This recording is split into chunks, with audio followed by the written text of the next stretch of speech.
11 bob. Hazreti Ayso 12 shogirdiga toplab bo'lgandan keyin Galileyadagi har qaysi shaharlarda ta'lim berish va xush xabarni jakarlash uchun u yerdan ayrildi.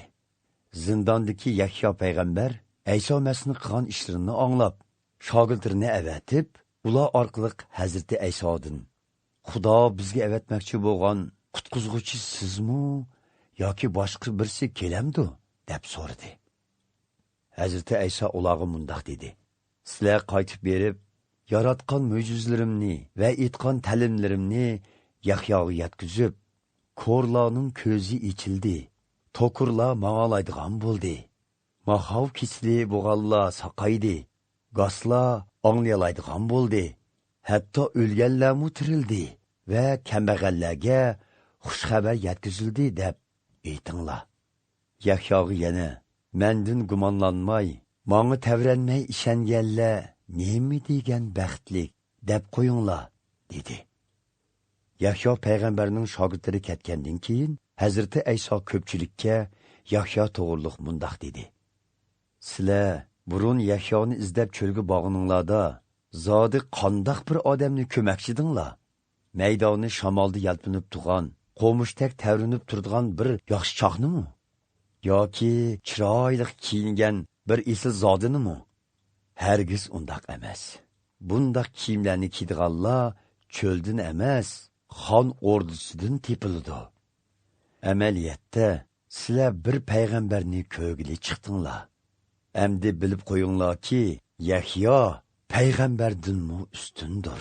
Chunki muqaddas yozmalarda mana oldingda elchimni avatiman, u sening yo'lingni oldin ola tayyorlaydi deb yozilgan va bu yerdagi elchim dal Yahyo payg'ambarni ko'rsatdi.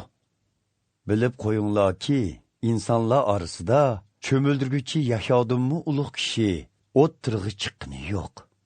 Ammo arishning podshohligidagi eng arzimas birsimu uningdan ulug' bo'ladi. Cho'mildirguchi Yahyo o'ttirg'i chiqqan kunlardan beri arishning podshohligi zo'ravonlikqa uchirmoqda. Zo'ravonlar uningga hujum qilmoqda. Xudoning podshohligi to'g'risida Yahyo payg'ambarning zamonigacha bo'lgan barliq payg'ambarlarning ta'limlarida shundoqla Tavratda oldin bishorat berilgan. Agar qabul qila olsanglar, mening qaytib kelishim muqarrar bo'lgan İlyas payg'ambar dal Yahyo payg'ambarning o'zidir degan so'zimga ishoninglar.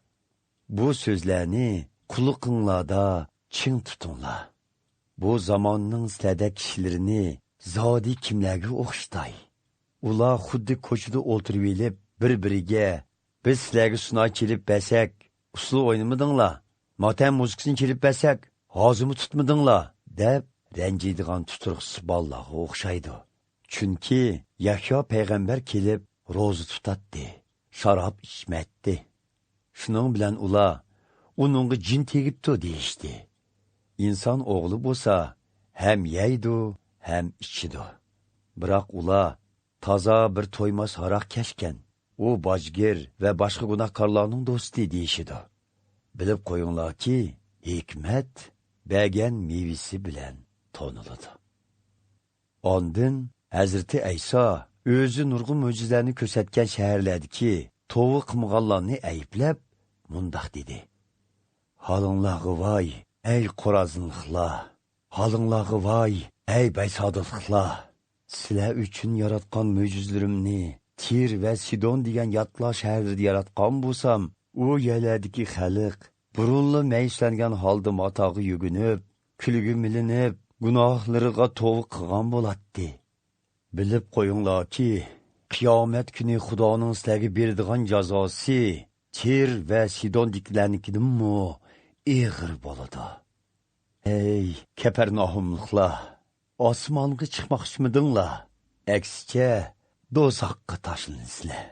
Chunki oranglarda yaratgan mo'jizalarimni Sodomda yaratgan bo'lsam, u shahar bugungi kungacha mavjud bo'lgan bo'ladi. Shuni bilib qo'yinglarki, qiyomat kuni Xudoning sizlarga beradigan jazosi Sodomdagilarnikidanmi ig'ir bo'ladi. Shuningdan keyin Hazreti Ayso mundaq dedi. Bütün olamning egisi bo'lgan ey ota, sen bu haqiqatlarni o'zini aqlliq, bilimlik chaqlaydigan kishilardan yoshirib, kichik bolalardek sabiy kishilarga oshkorlaganliging uchun sana madhiyalar o'qiyman. Shundoq ota, sening o'z xohishing ana shu edi. Otam hammani menga taqdim qildi. Meni otamdan boshqa hech kim haqiqiy tonimaydi. Otamni men va men o'zim oshkorlashni xohlaydigan kishilardan boshqa hech kim haqiqiy tonimaydi. Ey jabokashlar va ig'ir yukni ustiga olganlar, mening yenimga kelinglar. Men sizlarga oromlik beray. Muloyim va kamtarman. Shunga mening bo'yin turqimga kirib, mendan o'gininglar.